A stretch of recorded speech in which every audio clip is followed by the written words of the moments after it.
school where black boys could learn. This hasn't happened yet. It's been 10 plus years, and right now it's looking like more broken promises. Only broken promises. That's all we got on that. If he comes on the Breakfast Club tomorrow, we'll have commentary on that, and this will be disregarded. But until then, it is what it is, man.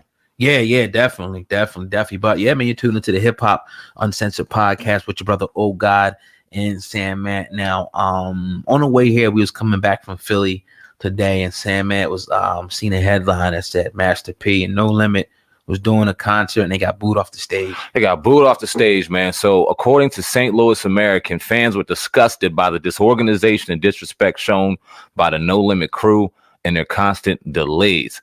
It seemed as though not much preparation went into a surprise reunion that went on for the St. Louis crowd, and with their supporters of the iconic crew waiting over 2 hours for the show to actually begin. According to a review, 10 minutes and 30-second snippets tried out the audience early, with the event continuing in a non-traditional concert manner. After getting frustrated by the lack of performance actually going on, the crowd turned on Master P, and I will play that video for the people. Here we go. I think we did body, I think so. I didn't do body. Man, I'm gone. I love y'all, St. Louis. You ready to go?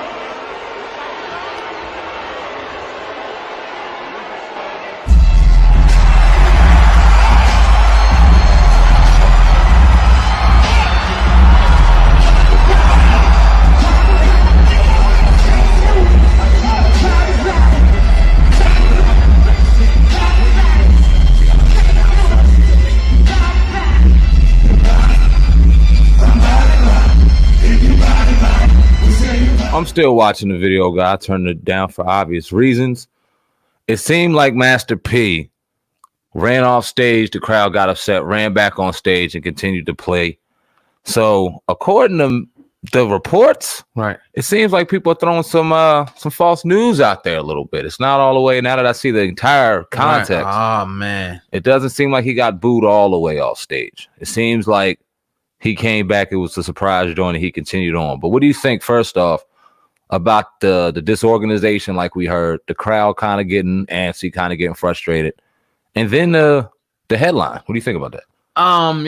When you said it, I kind of thought, because I seen like a snippet of the video, I was like, it probably has to be a little bit more to it. But if you look at that like 10, maybe 15-second snippet, it could be very convincing. Like they really got booed off stage, so it's a little bit more, to that story. And even though I know probably even you, we ain't really did like a lot of Master P's early music like that. No. You know what I mean? It just was what it was. We was up north, they was down south. We wasn't really rocking with that at that time, but I can't really see, him being, anybody booing him off the stage like that. It had to be more context to that. You know what I mean? Definitely. And it was. Right. But this is what I'll say. If the crowd was displeased, if they paid good money and they had to wait hours, and then it was delayed, and then they felt like it was a little bit unprofessional, right? Given good money, they deserve to show their displeasure. They deserve to, let the people know that, this isn't cool. This isn't allowed. But it seemed like in St. Louis, the second he came back out there and gave that energy, they was rocking. You know what I mean? We could show the video for the people. Y'all see the crowd. No one's booing. Right. They got their drinks in their hand. They having a good time. As soon as they realized Master P wasn't done, right? He was fooling them. He was having a good time. Headlines are running with this, though, and it's getting a lot of great attention. Now, we are in the game. We are in this media game, and we are our own marketers, so we understand the power of a great headline and getting them in. Are you mad at this headline? Is it good, out of bounds? What do you think about this headline, man? What'd you find it first?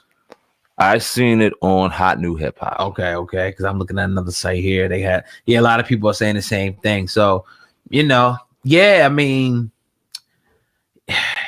it kind of is what it is. It's going to look one way. You got to kind of go into the story.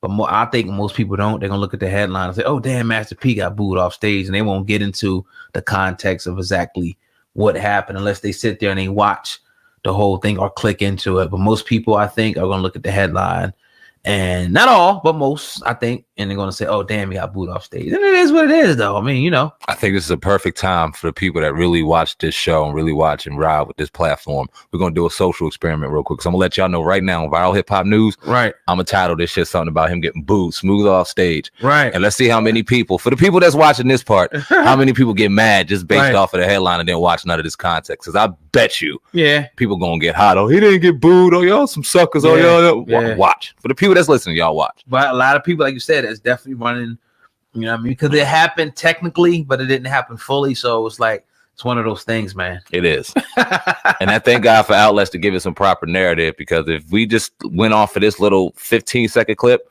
we might be talking some different talking too, you know what I mean? Because that's all we saw at first until we got the proper perspective. So I'm glad we got to see it all. And even that, like, even if like we just went off of that, I probably wouldn't have went in. I'll just, you know, I would have chalked it up to something. It's Master P. Right, exactly. I'm not disrespecting that dude. The entrepreneur that he is out here doing so many things. Like you said in the beginning, were we really into No Limit? Not so much as kids. I think if anything, we were more with the hot boys. If we were riding with anybody down there, my boys liked him, so I liked some of the songs. But I was still more East Coast. You know what I'm saying? But what he's doing as an entrepreneur, what he's doing as a boss, can't beat it.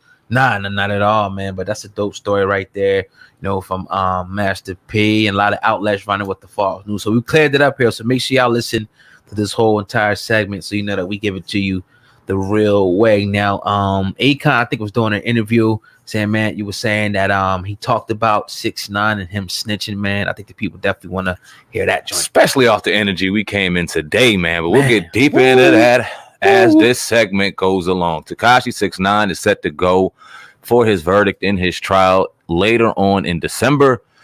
Akon, who we both respect, you respect Akon, right? Oh, definitely, without a doubt. Yeah, without a doubt. He is somebody. The situation, the ARAB trial, as best we could. Yeah. You hit me up early yesterday morning while we were both in the gym, like, yo, Leak Moss dropped something saying, you know what I mean, dropping the address where the trial's going on. You want to go up there? I said, yeah, let's roll. We rolled up there. A little late yesterday. He didn't get into the trial. And then they had recess and we went back at 1:30 and they weren't letting people in. So we didn't get to go up there. We talked to a few brothers out there. You guys see it on Hip Hop Uncensored. So then we got to go out there. We was like, no, you know what? We're going to get up early this morning. Take that ride out there. We took that ride out there. It was dope. We're going to talk about that later on in the podcast.